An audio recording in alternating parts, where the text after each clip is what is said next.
Let me start my screen share here, and then we will take a look at this online business for sale that Quiet Light just sent out right here.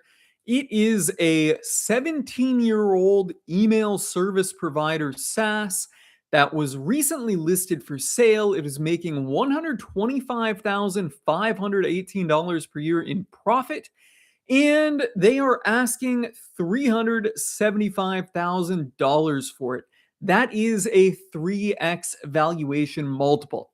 I'm going to go through this listing here, pick out some of the key details, share some of my own experience based insight into the details and what I know about businesses like this or the business model in general, and ultimately share with you my quick take on the business's valuation. On that note, if you're out there and you are interested in acquiring an established and profitable online business, let me know in the comments below. I've got nothing to sell you, but I just love sharing my deal analysis that I do here.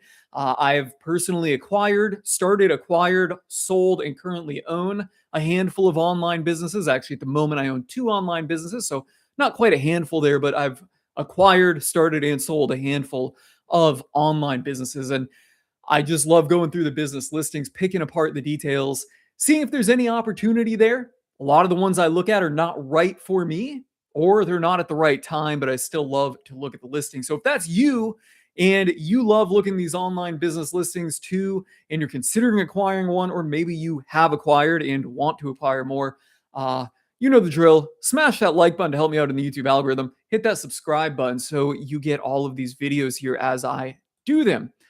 All right, I am going to move my live stream thing over to my other window, like so. And let's get into this listing here. I don't know any more about this than what you can see on my screen right now. I have not scrolled down at all. I'm going to use this little annotation browser extension that I have, go through it. We'll pick out some of the key details and then come back and talk more in depth about the details. So start up here with the top. It says immediate pricing upside from over 175 accounts, untapped marketing. Started in 2008. So this is a 17-year-old business, as the title implies. It is an email service provider that has built a profitable operation generating $378,000 in TTM revenue at 88% gross margins. So nice margins on that. Platform serves 425 paying customers across marketing, financial services, real estate, nonprofit, and retail, offering both campaign management and transactional email delivery through its SMTP product. Unlike larger email platforms that offer chat support at best, the company provides hands-on deliverability support that competitors can't match. The team works directly with customers to manage reputation, set up domains, and ensure emails reach inboxes rather than spam folders.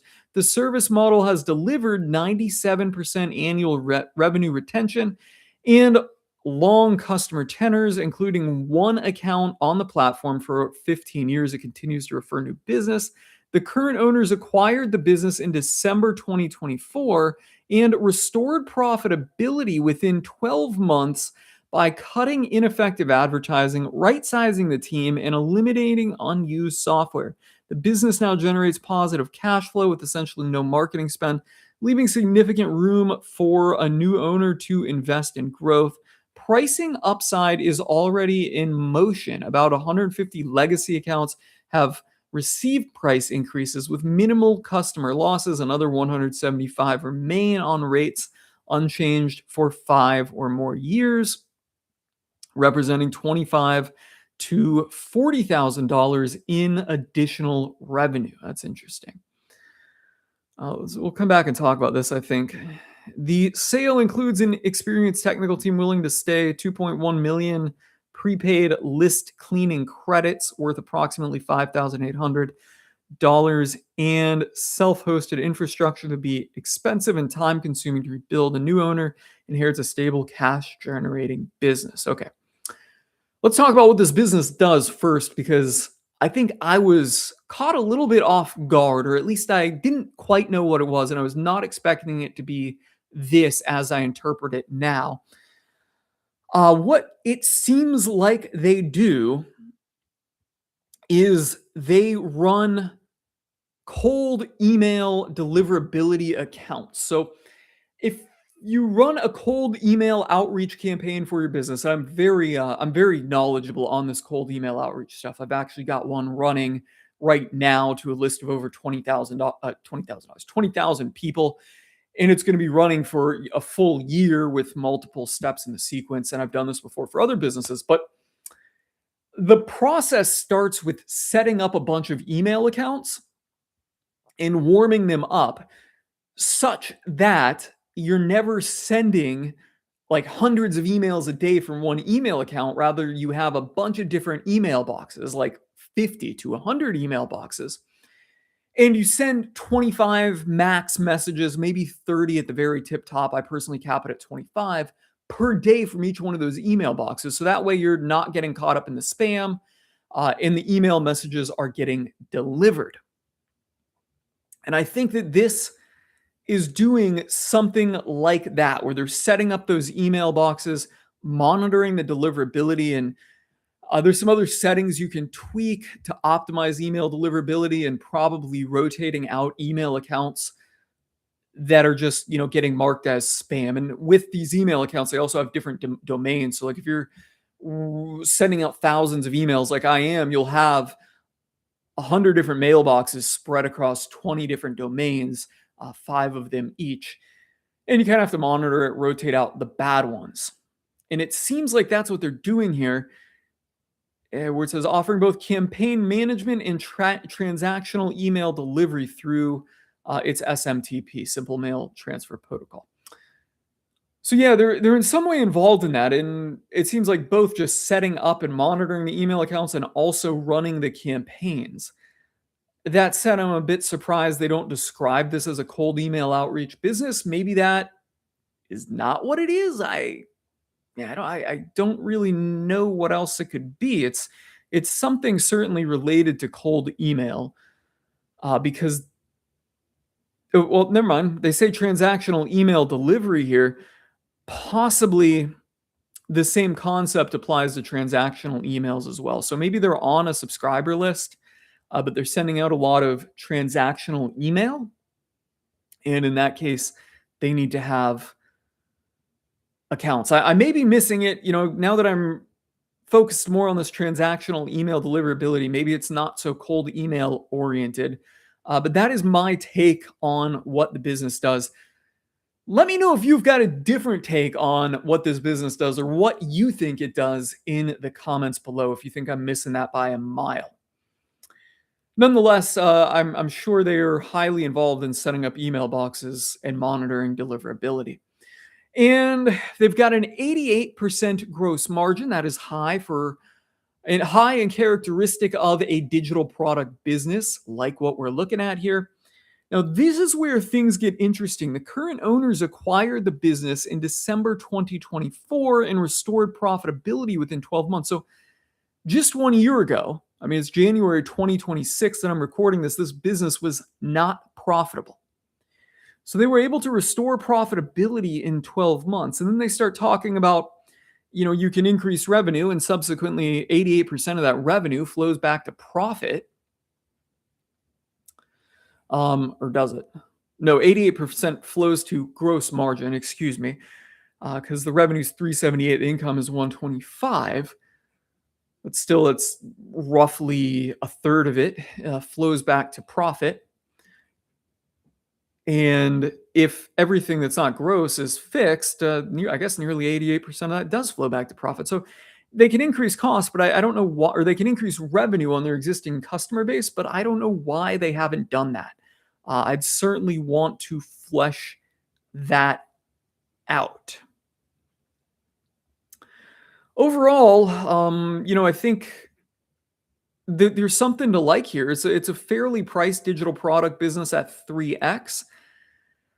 But if I wanted to get into this, I would really want to understand, A, what the business does. What is the trend of revenue and this industry? Is this growing or declining in market size, total addressable market, and then figure out exactly and understand exactly what the buyer of this business did to optimize revenue and what they could have done or may have tried that hasn't worked, and ultimately flesh out why they're selling it now. And I think part of that would come back into how much they paid for it, right? If they just paid $50,000 for their business, it it's fair to say they just want a quick flip. But at the same time, it seems like they've got easy levers to pull. Why not pull these levers and ride it out another 12 months?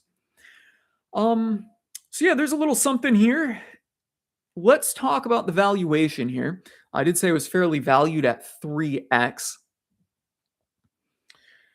It's a digital product business. It has high margins and it's got a team in place, right? And I think that for a 17-year-old business that has that, assuming the total addressable market is just not compressing or in a substantial decline, 3x multiple is fair for that business unit. Now, my approach to valuing businesses is assign a valuation multiple to the business unit as it currently is, and then multiply that multiple by the forecasted 12-month income or longer, if you can reasonably forecast that, under your ownership, adjusting for what you would need to pay or the expenses you would need to have or that you would incur in running this business. Now, I don't see anything in here that jumps out at me saying that, there's no costs or there's additional costs that I would incur as the buyer of this business. It seems like they've got a fair team in place and all that. So, assuming they do, and let's just say revenue is going to be forecasted, or profit and revenue is going to be forecasted to be the same for the next 12 months, then yes, I think this valuation at an asking price is very fair on it.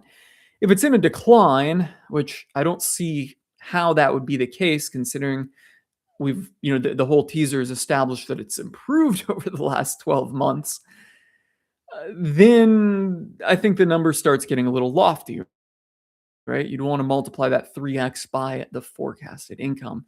On the flip side, you could argue that the business is undervalued if the profitability is forecasted to really increase, but that would also be hard to substantiate too, in my opinion, because the increase you're forecasting here, which is largely going to come from increasing the prices, is not organic. That's kind of a mechanical lever that you can pull. And I think that if the seller wants to be compensated for that, or you're going to be valuing, if the seller wants to be compensated for that, they should pull that lever already and run the business a bit to realize that profitability and then sell the business at that price. I don't think you as a buyer should really forecast that into it. That is my take on the valuation. It seems like it's fairly valued, and this seems like a good business for somebody that is interested in a digital product or digital service business. I know I've referred to this as a digital product. We don't know just how much service versus product this really is. It could go both ways. On that note, guys, what's your take on this business's valuation? Do you agree with me that it's fairly valued here at the $375,000 or not? Let me know in the comments below. And if you found this video helpful and or insightful, you know the drill. Smash that like button to help me out in the YouTube algorithm.